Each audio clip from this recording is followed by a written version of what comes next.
Assalamualaikum warahmatullahi wabarakatuh. Perkenalkan, nama saya Indah Lestari, NIM 1901040042. Saya dari Program Studi Pendidikan Bahasa dan Sastra Indonesia Universitas Muhammadiyah Purwokerto, kelas 7A. Di sini saya akan mempresentasikan hasil dari tugas saya yang berjudul Pembentukan kata di luar proses morfologis yang digunakan sebagai bahasa sehari-hari yang termasuk dalam bahasa gaul. Tugas ini saya ajukan untuk memenuhi tugas mata kuliah Seminar Pengajaran Bahasa dan Sastra Indonesia yang diampu oleh Ibu Dra. Siti Fatonah M. Hum. Bab 1 Pendahuluan. A. Latar belakang masalah. Bahasa adalah alat komunikasi yang digunakan oleh manusia untuk menyampaikan gagasan atau pikiran kepada lawan tutur. Bahasa pada dasarnya mempunyai hakikat yang bersifat dinamis, di mana bahasa adalah satu-satunya milik manusia yang tidak pernah lepas dari segala kegiatan dan gerak manusia sepanjang keberadaan manusia itu. Sebagai makhluk yang berbudaya dan bermasyarakat, karena keterkaitan bahasa itu dengan manusia, maka bahasa sewaktu-waktu akan mengalami perubahan, menjadi tidak tetap, tidak statis. Bahasa yang terjadi pada masyarakat, perubahan bahasa yang terjadi di kalangan masyarakat karena adanya interaksi dari penutur yang membawa kosakata baru. Interaksi inilah yang menjadikan muncul berbagai ragam bahasa. Ragam bahasa sendiri adalah macam-macam pemakaian bahasa yang terbentuk berdasarkan dari apa yang dibicarakan, hubungan dari pembicara, dan situasi pada saat pembicaraan berlangsung. Dalam kehidupan sehari-hari, pada konteks formal, bahasa yang digunakan dalam berkomunikasi merupakan bahasa Indonesia yang baik dan benar. Namun, pada saat ini kita seringkali menjumpai perubahan bahasa yang digunakan di kalangan masyarakat. Bahasa Indonesia yang tidak baku seringkali digunakan dalam berkomunikasi yang lebih cenderung digunakan oleh remaja. Remaja lebih suka mengubah bahasa Indonesia dengan menggunakan bahasa yang menurut mereka lebih keren atau dapat membuat mereka menjadi lebih saling mengenal. Bahasa ini disebut dengan bahasa gaul. Bahasa gaul adalah variasi dari bahasa Indonesia yang bersifat kreatif dan singkat yang digunakan oleh kalangan remaja pada kegiatan non-formal dalam ranah kelompok tertentu pada pergaulan yang hanya dapat dimengerti dalam kelompok pergaulan tersebut. Pada saat ini, bahasa gaul tidak hanya digunakan oleh kalangan remaja saja, melainkan orang dewasa turut menggunakan bahasa gaul. Bahasa gaul termasuk dalam bahasa informal yang digunakan oleh kalangan remaja dengan tujuan untuk lebih akrab dan terkesan santai. Seiring karena perkembangan zaman dari teknologi yang berakibat pada kalangan anak muda banyak menggunakan bahasa gaul. Bahasa-bahasa yang terkesan baru yang digunakan oleh remaja seperti bahasa oke, anjay, pelakor, dan lain-lain seringkali digunakan oleh kalangan remaja di setiap kegiatan informal. Pada saat ini, bahasa gaul digunakan tidak hanya secara langsung, melainkan disampaikan secara tidak langsung. Misalnya pada komunikasi secara tidak langsung dapat dilakukan dalam media sosial seperti Instagram, Facebook, WhatsApp, dan lain-lain. Morfologi merupakan suatu cabang ilmu bahasa yang mengkaji pembentukan kata. Pembentukan kata bahasa gaul dalam proses morfologis dapat melalui proses akronim, abreviasi, akronim, kontraksi, clipping, dan afiks pungutan. Seperti pada akronim CAPER, yaitu cari perhatian, dan istilah lain bohong yang mengacu pada kata bohong dalam bahasa baku yang mengalami penghilangan huruf H. Hal ini lebih cenderung menggunakan bahasa santai yang digunakan dalam teman sebaya. B. Rumusan masalah. Berdasarkan latar belakang yang sudah diuraikan di atas, rumusan permasalahan yang dikaji dalam penelitian ini adalah: pertama, bagaimana proses pembentukan kata diperpendek yang sering dijadikan sebagai bahasa sehari-hari. Kedua, bagaimana proses pembentukan bahasa gaul yang digunakan sebagai bahasa sehari-hari di luar proses morfologis. Kemudian C, terdapat tujuan penelitian. Berdasarkan rumusan permasalahan yang telah dipaparkan, maka dapat diketahui tujuan penelitian ini untuk mendeskripsikan hal-hal. Yang pertama, untuk mengetahui proses pembentukan kata yang diperpendek yang digunakan sebagai bahasa sehari-hari. Yang kedua, mengetahui proses pembentukan bahasa gaul yang digunakan anak muda di luar proses morfologis. Bab 2, landasan teori. A. Pembentukan kata di luar proses morfologis. Menurut Mansur Musli tahun 2017, proses morfologis mencatat hal-hal deskriptif dalam pembentukan kata-kata yang bersifat baru. Di luar proses morfologis terdapat pembentukan kata-kata baru dengan menggunakan proses lain.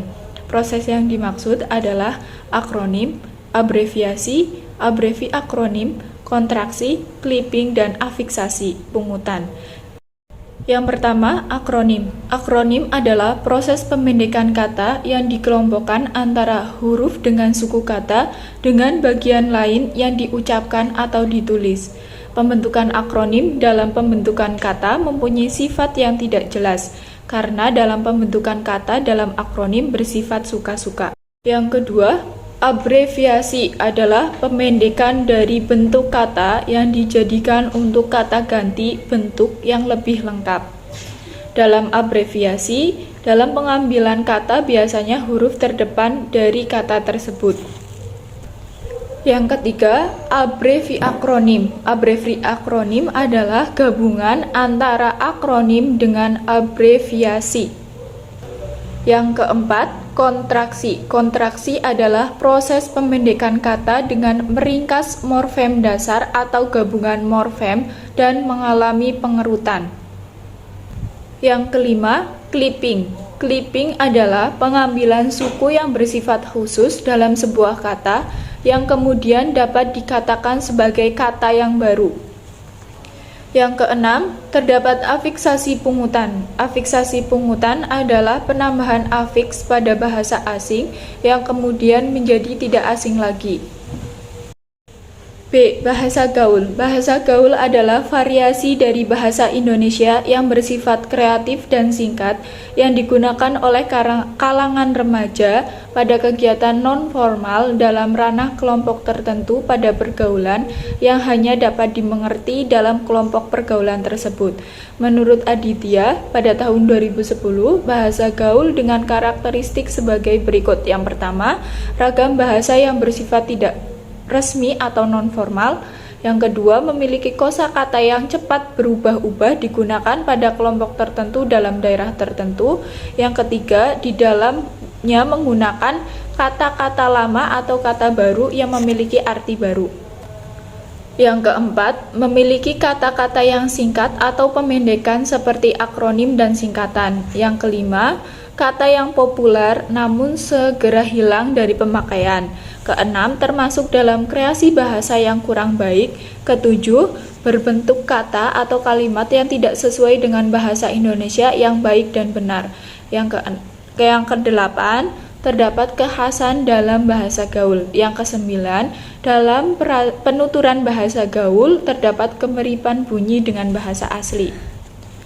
Bahasa gaul sendiri mempunyai fungsi sosial antara lain: pertama, menjadi lebih akrab. Dua, perkataan yang disampaikan lebih halus. Yang ketiga, dapat digunakan untuk hal-hal seperti rahasia. Yang keempat, memberikan suasana lebih hangat dengan candaan. Yang kelima, untuk mengiaskan dalam membicarakan orang. Yang keenam, sebagai ungkapan dari perasaan. Bab 3, pembahasan. Yang akan dibahas pertama, proses pembentukan kata diperpendek yang sering dijadikan sebagai bahasa sehari-hari. Kosakata yang digunakan, misalnya kosakata khas bahasa Indonesia yang baik dan benar. Kamu dalam bahasa gaulnya lu, lo, lo. Kemudian saya, bahasa gaulnya gue. Oke, bahasa gaulnya oke atau ok. Kemudian penghilangan fonem awal. Memang, fonem yang sudah dihilangkan menjadi emang. Sudah menjadi udah. Betul menjadi tul. Terima kasih menjadi makasih atau MKSH. Enggak begitu menjadi gak gitu. Saja menjadi aja. Menunggu menjadi nunggu. Kemudian penghilangan huruf H. Huruf asli bohong, penghilangan huruf menjadi bohong, boleh menjadi boleh, habis menjadi abis. Kemudian pengganti huruf A dengan E. Misalnya sebal menjadi sebel, benar menjadi benar, sampai menjadi sampai. Kemudian yang kedua, terdapat proses pembentukan bahasa gaul yang digunakan sebagai bahasa sehari-hari di luar proses morfologis. Yang pertama, terdapat akronim. Ditemukan akronim pada bahasa gaul dalam kosakata yang digunakan pada percakapan, seperti itu anak caper banget sih.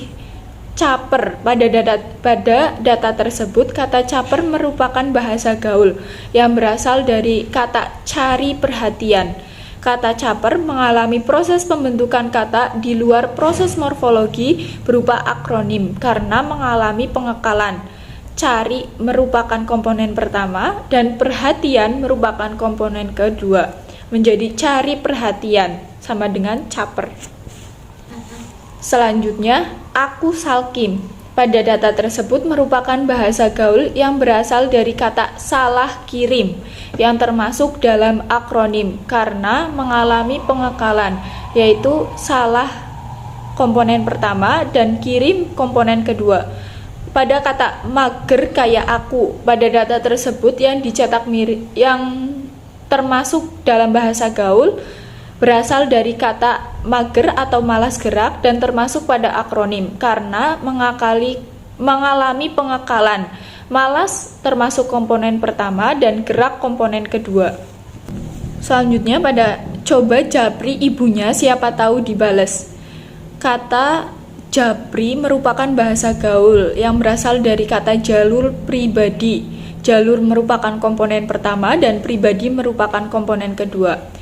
Selanjutnya, kalau mengadakan bukber, mau nggak teman-teman? Pada kata bukber termasuk dalam bahasa gaul yang berasal dari kata buka bersama, termasuk pada akronim karena mengalami pengekalan, yaitu buka komponen pertama dan bersama komponen kedua. Data yang ditemukan terdapat kata misalnya Sherlock, gaje, gercep, sotoy, mantul. Yang kedua, terdapat abreviasi. Ditemukan abreviasi pada bahasa gaul dalam kosakata yang digunakan pada percakapan seperti berikut ini. Ada RPP, PJ, PC, Kepo, OTW, ABG, WTF, BTW, AVK, EGP, UTS, dan BIPA. Pada kata tersebut, PJ merupakan singkatan kata yang berasal dari kata penanggung jawab. RPP merupakan singkatan kata yang berasal dari kata rencana pelaksanaan pembelajaran dan hanya diambil kata depannya saja. PC termasuk dalam abreviasi karena singkatan dari kata personal chat dan diambil hanya huruf depan saja. Kemudian kepo termasuk dalam abreviasi karena hanya huruf depan yang diambil. Kepo singkatan dari kata knowing every particular object. Kemudian ada OTW termasuk dalam abreviasi atau singkatan karena OTW diambil huruf depan saja dan berasal dari kata on the way. Kemudian ada ABG termasuk dalam abreviasi atau singkatan karena ABG diambil hanya huruf depan saja dan ABG berasal dari kata anak baru gede. WTF termasuk dalam kata abreviasi atau singkatan karena hanya kata depan yang diambil. Kemudian yang ketiga, abreviakronim. Ditemukan abreviakronim pada bahasa gaul dalam kosakata yang digunakan pada percakapan misalnya SS. Kata tersebut berasal dari screenshot. Merupakan gabungan dari akronim dan abreviasi sebab fonem yang diambil hanya dua kata dan tidak hanya terfokus pada abreviasi atau singkatan yang diambil kata depan saja, tetapi dalam SS diambil dari kata depan dan tengah kata. SS berasal dari kata screenshot. Yang keempat ada kontraksi. Kosakata yang termasuk dalam bahasa gaul yang ditemukan itu gak apa-apa, udah, belum, gak ada, gimana, makasih, gak gitu, dipakai, dan lain-lain. Gak apa-apa termasuk dalam kontraksi karena kata gak apa-apa mengalami proses pembentukan kata di luar proses morfologis berupa pengerutan atau kontraksi. Pengerutan 3 fonem awal komponen 1, 1 fonem awal komponen 2, dan 1 fonem awal komponen 3. Enggak merupakan komponen 1 dan apa merupakan komponen 2, apa merupakan komponen 3. Gak apa-apa sama dengan enggak plus apa. Kemudian yang kedua, udah termasuk kontraksi karena mengalami proses pembentukan kata di luar proses morfologis yang mengalami pengerutan fonem A. Udah sama dengan DH. Selanjutnya, belum termasuk kontraksi karena mengalami proses pembentukan kata di luar proses morfologis berupa pengerutan fonem E. Belum menjadi BLUM. Dan masih banyak lagi kontraksi lainnya. Atau kata yang mengalami kontraksi. Selanjutnya, terdapat clipping. Ditemukan clipping pada bahasa gaul dalam kosakata yang digunakan pada percakapan Muna, tiba-tiba, sabi, solimi, typo. Kata tersebut termasuk dalam clipping karena dalam pengambilan kata yang diambil hanya suku kata khusus seperti Muna yang berasal dari kata munafik dan hanya diambil kata Muna saja. Kata TB berasal dari kata asli tiba-tiba dan kata tersebut hanya diambil kata khusus dan termasuk baru. Selanjutnya, penutup terdapat simpulan dan saran. Simpulan hasil dari penelitian ini, penulis menyimpulkan bahwa masyarakat, khususnya kalangan anak muda, banyak menggunakan bahasa gaul dalam percakapan di kehidupan sehari-hari dalam berkomunikasi. Banyak sekali bahasa gaul yang ada dan termasuk dalam pembentukan kata di luar proses morfologis seperti akronim, abreviasi, akronim, kontraksi, dan clipping. Dari data yang telah dikumpulkan dan dibahas, yang paling banyak ditemukan adalah pembentukan kata di luar proses morfologis berupa kontraksi atau pengerutan, dan yang paling sedikit ditemukan adalah akronim. B. Saran. Kemampuan berbahasa yang baik dan benar merupakan bagian dari keterampilan berbicara, sama seperti kemampuan yang lainnya. Berbahasa yang baik dan benar harus tetap diperhatikan dalam berbahasa, baik secara tertulis maupun secara lisan, agar bahasa Indonesia yang formal tidak tersingkirkan dengan bahasa seperti bahasa gaul, prokem, dan lain-lain. Sebagai warga negara Indonesia, mampu berbahasa Indonesia yang baik dan benar juga bangga terhadap bahasa sendiri, yaitu bahasa Indonesia, sehingga dapat menjadi kebiasaan berbahasa yang baik dan tidak menggunakan bahasa yang tidak sesuai dengan kaidah kebiasaan. Sekian presentasi dari saya. Apabila terdapat kekurangan dan kesalahan, saya mohon maaf yang sebesar-besarnya. Wassalamualaikum warahmatullahi wabarakatuh.